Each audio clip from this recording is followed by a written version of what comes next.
Првиот круг од локалните избори беше конкурентен и гласачите можеа да направат информиран избор, но се одржава поларизирано политичко опкружување. Меѓународната мисија на ОПСЕ ОДИХР ја објави прелиминарната оценка за првиот дел на изборниот процес. Забележуваа дека непримената на дел од нивните препораки и точноста на избирачкиот список останува да се следи со загриженост.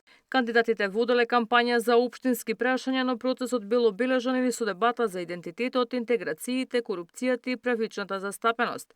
Жените, според наблюдувачката мисија, биле недоволно застапени во изборниот процес. Денот на изборите беше главно мирен и уреден, меѓутоа беа забележани некои процедурални недостатоци. Законската рамка и натаму представува основа за демократските избори во Северна Македонија. Таа содржи одреден број нејасноти и недоследности. Јавните средства представуваат значаен дел од финансирањето на изборните кампањи, меѓутоа има одредена недоволна транспарентност. На некои гласачи им требаше помош да се обезбеди дека тие ги ставаат гласачките ливчиња во вистинската кутија, затоа што беа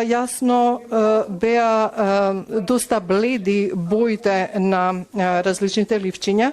Техничките прашања, како што е бавното функционирање на биометриските идентификатори на отпечатокот на прстот, исто така беа забележани, а означителна загриженост забележа широко распространетата непристапност на објектите за лицата со физичка попреченост.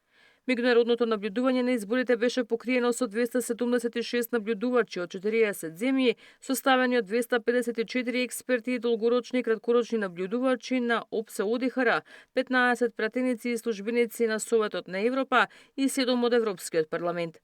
Мисијата ќе следи кампањата и за вториот круг на гласање, пошто ќе излезе со коначна оценка за изборниот процес.